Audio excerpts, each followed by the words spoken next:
Savitri had received the command to annul herself totally, that only God may be. It is towards that total annulment Savitri's yoga of nirvana is now moving. The entire nature, born of the inconscient stuff, is now getting blown off, and what remains is only the one. The one only real shut itself from space and stood aloof from the idea of time. Its truth escaped from shape and line and hue of that one. Sight cannot define it, light cannot draw it, color cannot depict it, paint it. All else grew unsubstantial, self-inert. This only everlasting seemed and true. This, the one, it alone seemed true and everlasting, yet nowhere dwelt. It was outside the hours. It is not in the moments of time. It has no place to dwell here. It is all abolished. Yet nowhere dwelt. It was outside the hour. This only could justify the labor of sight. His sight is trying to make a figure of it, define it. It is because of that one it could do so. But that has also become impossible for sight to define now. This only could justify the labor of sight, but sight could not define for it a form. This only could appease the unsatisfied ear, but hearing listened in vain to a missing sound. This answered not the sense, called not to mind. Sight and sound, eye and ear, the two physical faculties of cognition, even in their subtle form, are unable to define the one. Even the sense behind all these senses, the manasa, the sense, manasa, mind, that also cannot define it. It has ceased to be useful in any sense. But hearing listened in vain for missing sound. This answered not the sense, called not to mind. Satjnana, that is the sense behind the sense of mind, even that has stopped. It met her at the uncaught, inaudible voice that one made Savitri as an inaudible voice that speaks forever from the unknowable. It met her like an omnipresent point, pure of dimension, unfixed, invisible, the single oneness of its multiplied beat, accentuating its sole eternity. That is the way Savitri is meeting this one, the omnipresent point, of pure dimensions.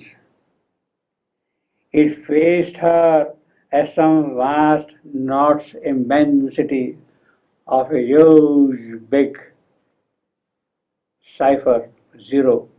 It is that which is presenting itself to Savitri, that one. It faced her as some vast knot's immensity, an endless no to all that seems to be. Everything must cease to exist when that is met.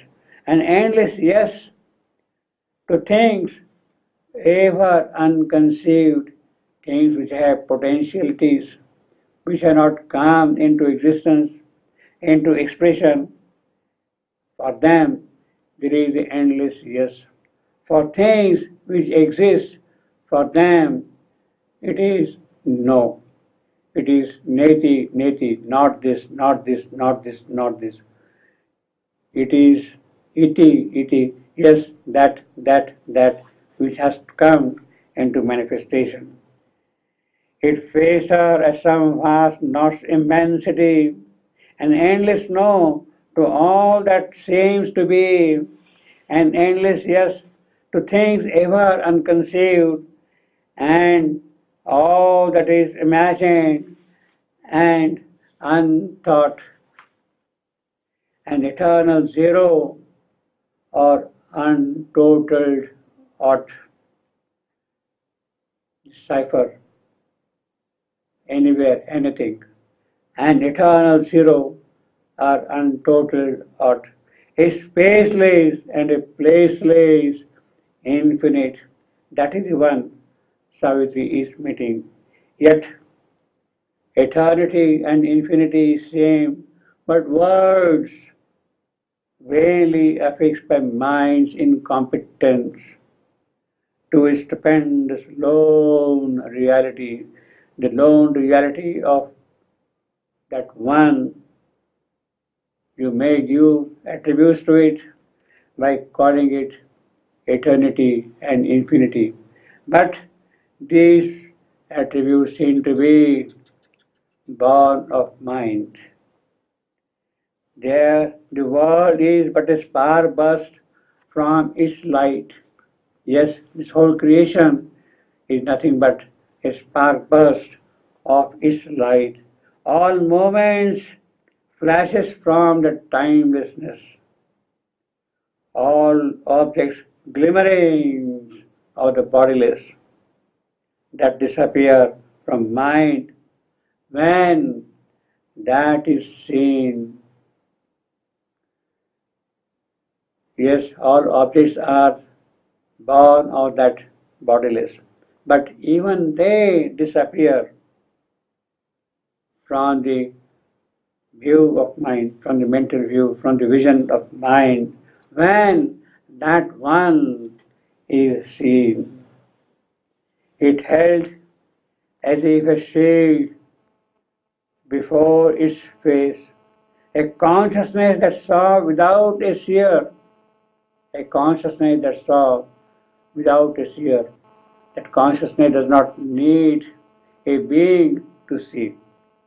The truth where knowledge is not, nor knower, nor known. The triplicity of knowledge, knower, known, of Bhakta, Bhagwan, Bhagavat, they all disappear when that one is seen. The love enamored of its own delight, in which the lover is not, nor the beloved, bringing the personal passion into the verse, the force omnipotent in quietude, the bliss that none can ever hope to taste, the bliss that none can hope ever to taste, when that one is seen. The force omnipotent in quietude, the force omnipotent in quietude. This is a mantric line. The force omnipotent in quietude. It cancels the convincing cheat of self. It is that force which has the power to dismiss the one who cheats as the self. It presents itself, the cheat presents itself as the self, but that thing, that illusion, that is totally dissolved by that force omnipotent in quietude. If all existence could renounce to be, and being take refuge in non-being's arms, and non-being could strike out a ciphered round, some luster of that reality might appear. Of that one, a glimpse can be seen. If all existence takes its refuge, if all that existence renounces itself totally, and being takes refuge in the arms of the non-being, and if that non-being can be made a cipher, if all existence could renounce to be, and being take refuge in non-being's arms, and non-being could strike out its ciphered round, if non-being could strike out the ciphered round of that existence, then some luster of that reality might appear, of that one. That is a tremendous experience Savitri is getting. Her existence, she has renounced that thing totally. Her being has entered into the arms of the non-being. She has become a cipher. And in that state, the existence is totally knocked off. And therefore, the luster of that reality could enter into her being. A fathomless liberation, a formless liberation came on her. It's a liberation which has no form. A formless liberation came on her. Once sepulchred, alive in brain and flesh, she had risen up from body, mind, and life. It was buried in brain and flesh. But now she had risen from body, mind, and life. She was no more a person in a world. She had escaped into infinity. What once had been herself had disappeared. There was no frame of things, no figure of soul, because a formless liberation has come on her. A refugee from the domain of sense, of our perception, a refugee from the domain of sense, evading the necessity of thought. She needs no more thought now. Delivered from knowledge and from ignorance, and rescued from the true and the untrue, the duality has disappeared. She shared the superconscious high retreat beyond the self-bound world, the nude idea, the first bare solid ground of consciousness. Beings were not there. Existence had no place because it was renounced. Existence had no place.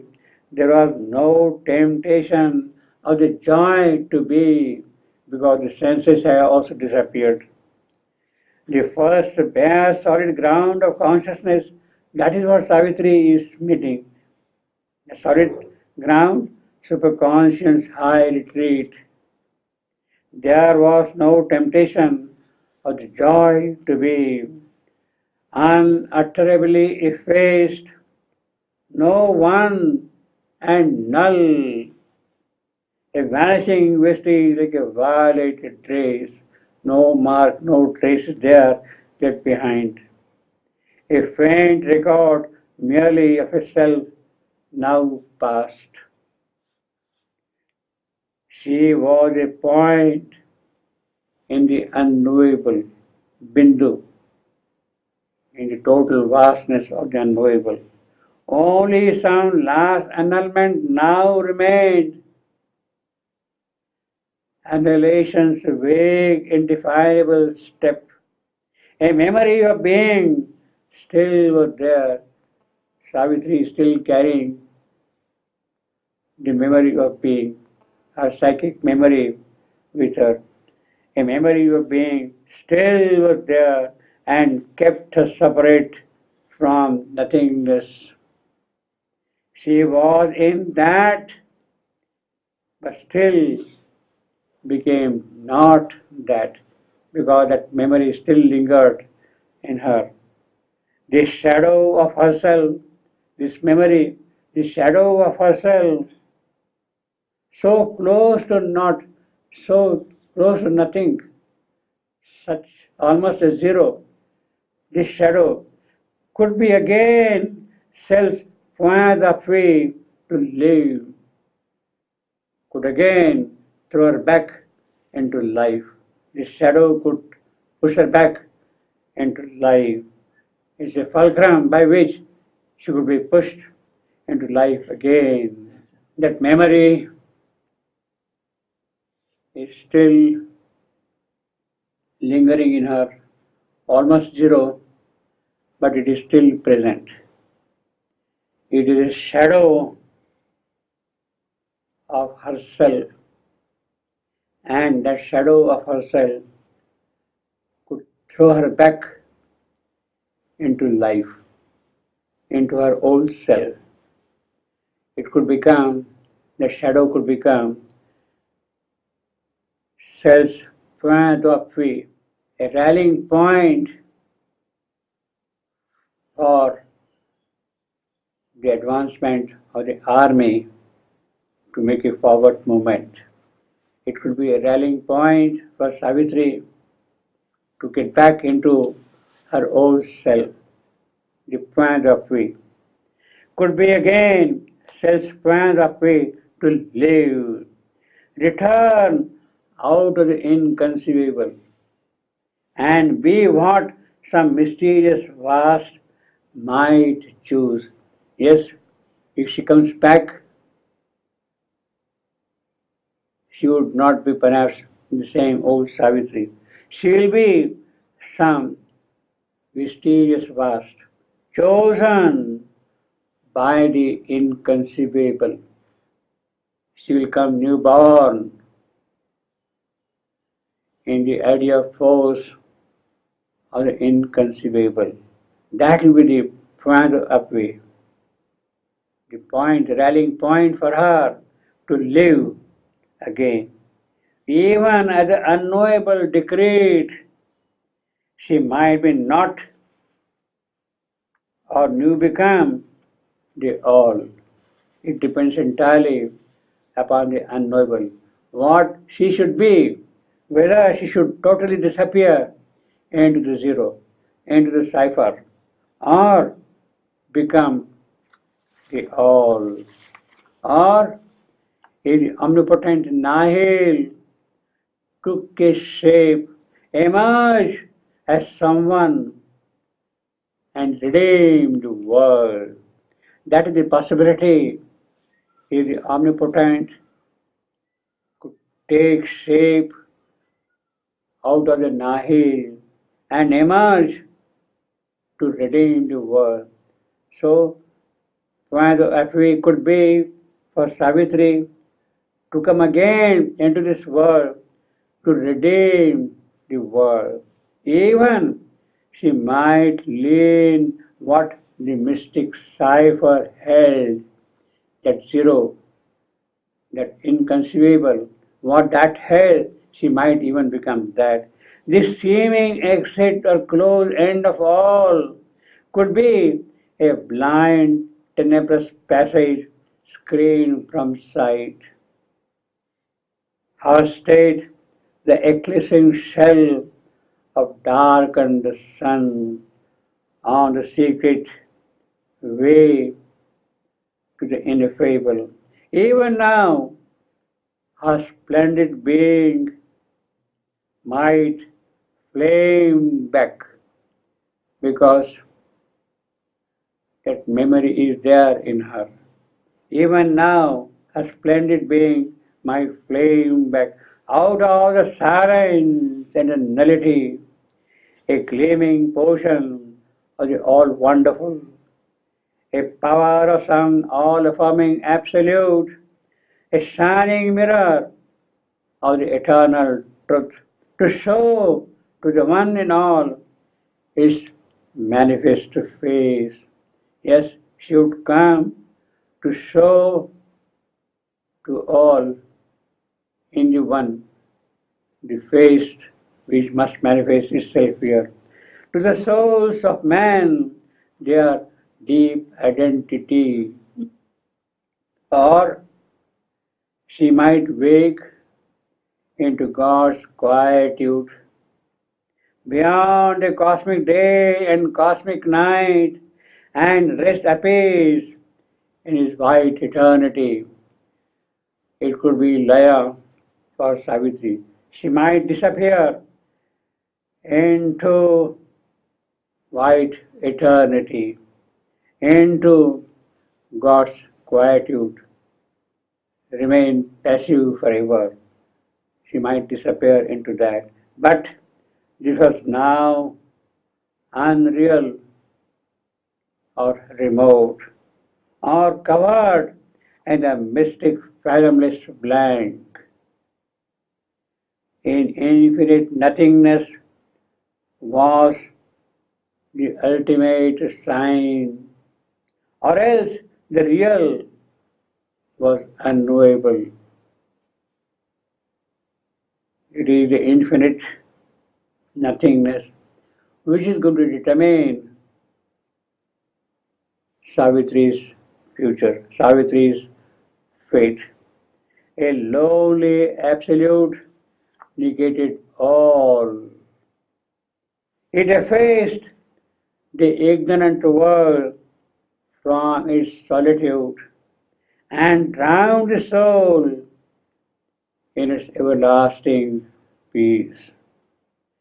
That is the total annulment of Savitri.